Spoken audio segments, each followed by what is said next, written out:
If you're running a 7-figure e-commerce company, but your email and SMS still feels a bit disjointed, then this is how to fix it. In this video, we're breaking down the key strategies that we use at Shopify Media to make sure that email and SMS go hand in hand and generate revenue like clockwork. First thing to know is that the inbox and the lock screen are not the same. They're completely different things. So email is permission-based, where customers check it on their own terms, but SMS is very in your face. It interrupts people in real time, whatever they're doing in their day. So it's much more powerful, but only when it's used like a sniper, not like a submachine gun. The key thing here is contextual relevance. So you want to make sure that the stuff that you're sending actually plays an important role in the person's life who's receiving it. If you want to send a thoughtful product story about how one of your customers changed their life with your product, but you send it via SMS, it's going to get ignored. Similarly, if you drop a last chance alert via email right before your sale ends, chances are the majority of people are going to miss it. Hopefully you get the idea of what I'm trying to say here, but we'll jump into some actual examples now of how and when you can use SMS and email differently and effectively. First, let's look at what the numbers say. So SMS open rates hover above 95%, and they're so high, in fact, that most email providers or SMS providers don't even track open rates because they're just that high. Email open rates, on the other hand, if you look at your own, you'll be lucky to get above 50%. A lot of the averages tend to be between 20 and 30% if you're doing email poorly, but they have a much higher tolerance for frequency and for content depth. So you can send a lot more emails and get away with it. Whereas if you started doing the same with SMS, you're going to lose that subscriber probably forever. It's for that reason that SMS converts a lot better, because you use fewer SMSs to convey much more time-sensitive information. So you don't talk about big stories in SMS, you just tell people that a product is now available, it's back in stock, the sale is live, that kind of thing. It's really a channel for getting people's attention when you urgently need it. At the same time, email is far cheaper to run than SMS. At least in the UK, it costs 5 times more per send in Klaviyo to use Klaviyo SMS than it does inside of the US. So again, you want to use SMS like a sniper. Use SMS for urgency and use email for storytelling, segmentation, and trust building. So we routinely use SMS every single month for our clients, and I've got an example here to share for a fashion brand launch that we did. So we started it off by giving early access to these SMS subscribers. So the key psychological principle here is being first to something, right? You want to make sure that if you're going to get people who sign up to both email and SMS, you can't just blast an email and blast an SMS at the same time with the same content, because what's the point in being on your SMS list otherwise? They don't need both if it's just the same content. So you need to give people some kind of incentive. In general, we tend to give SMS subscribers priority access to everything, whether it be a sale, new product launch, restocks.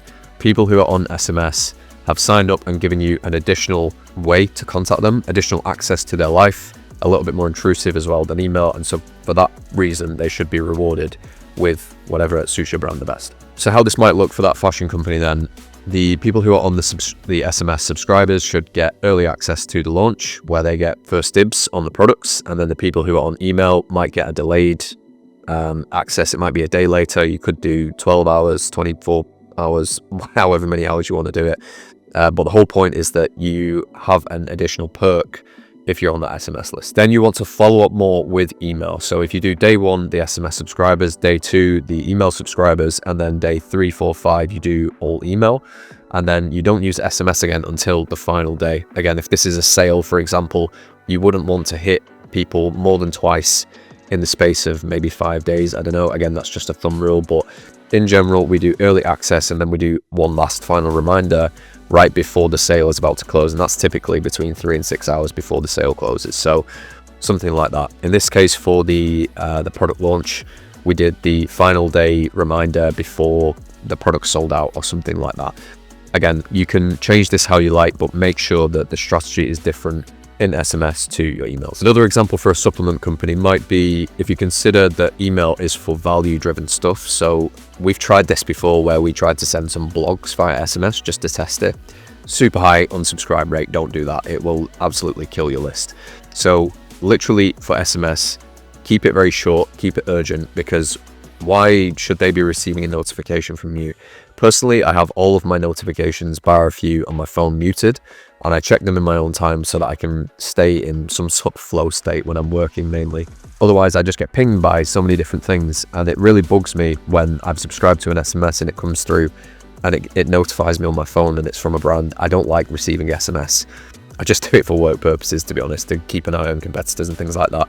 But I don't really want to be notified that often. And so if somebody notifies me with what I consider some ridiculousness, then I'm unsubscribing. So make sure that SMS stays urgent and relevant, and email is where you keep the long form stuff, the storytelling, the customer testimonials, anything that's not urgent and the customer doesn't need to know right now, put it in an email. On the flip side, I want to say, make sure that you don't underuse your SMS. So always try and find a reason every month to use it, especially if you're paying for Klaviyo SMS, because you're paying for credits.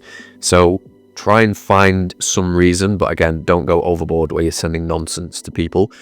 Try and maybe do a flash sale once a month, something like that, or something being back in stock, or something that's highly relevant to that customer. You could even say, you've tried this product, now try this, for example, something like that. Again, test that, don't take it as gospel.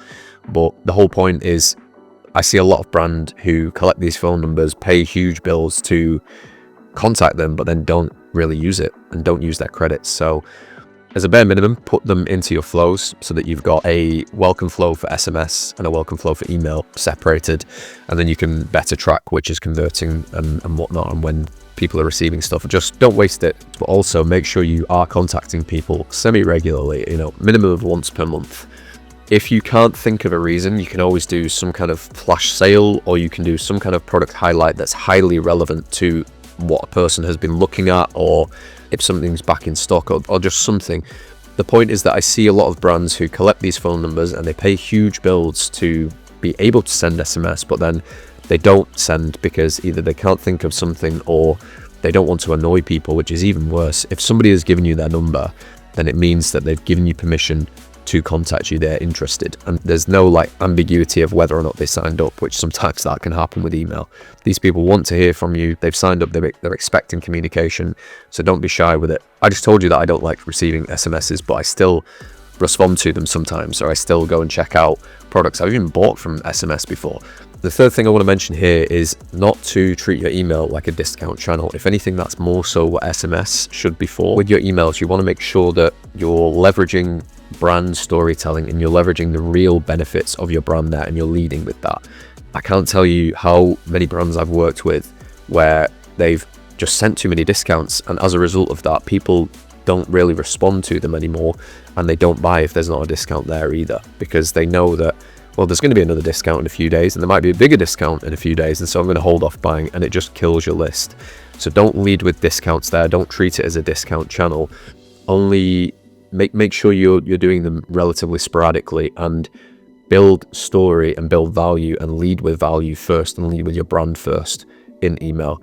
SMS, a little bit of a different story. Again, you've got limited options with SMS, but the key here is to really build a connection via email. So here's how I would implement email and SMS together then. If we consider a typical welcome flow, then when somebody joins your list, usually they're joining because they've signed up for some incentive, call it 10% off, the generic one.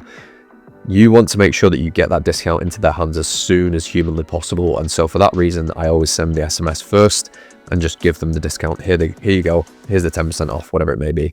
That's when they're most hot, is when they've just discovered your brand, they've just signed up to your list, they probably want to buy right there.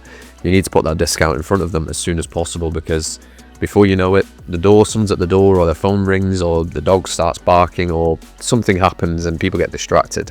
So get them the discount as quickly as possible, and SMS is a great medium for doing that. The next, I then follow up with email. I tend to follow up with 1 to 2 emails within 24 hours. So again, focusing on getting the sale over the line. So we've tested that thoroughly, and we've seen that second email within 24 hours has been better at getting people to convert. So a little bit of alpha there for you, but in general, you want to start with SMS, get the discount over to them, and then follow up with email relatively quickly to, again, convert the sale whilst they are hot. From that point, you want to make sure all of the messages that you send are unique. So no 2 messages should be sent twice from email and then from SMS. They all need to be different. So if you're doing a countdown, for example, and you've got 3 days left for the sale, don't send an SMS to say 3 days left for the sale at the same time, or even on the same day.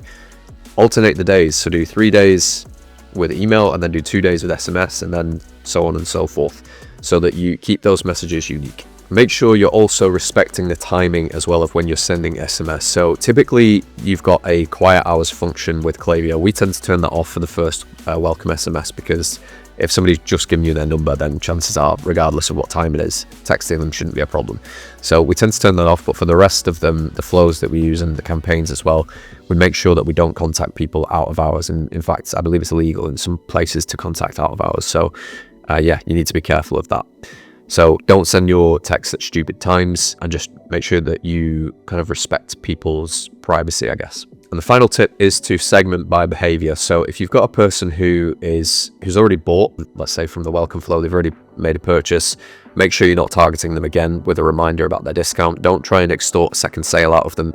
Just turn that off. Make sure that they're not going to be contacted about another discount or placing another order. Just let those people who have already bought skip any additional urgency and instead focus on nurturing that new customer. Now, I've wrote a full blog post on this, on how you can better integrate these two things. So if you want to, check that out on shopifymedia.com/blog, I believe, or I'll put the link in the description. Besides that, if you're running a brand, you want to implement SMS, you want it to convert, and you want it to not impact negatively the momentum you've already built with email, then get in touch with me. We can build you a proper SMS strategy that properly slots into your current email strategy, and we'll just continue to generate even more revenue from this channel. Besides that, thank you for watching. If you've got any feedback you want to drop it below, please do, or subscribe for more. Any questions at all, also feel free to drop them below and I'll do my best to answer them. Thank you.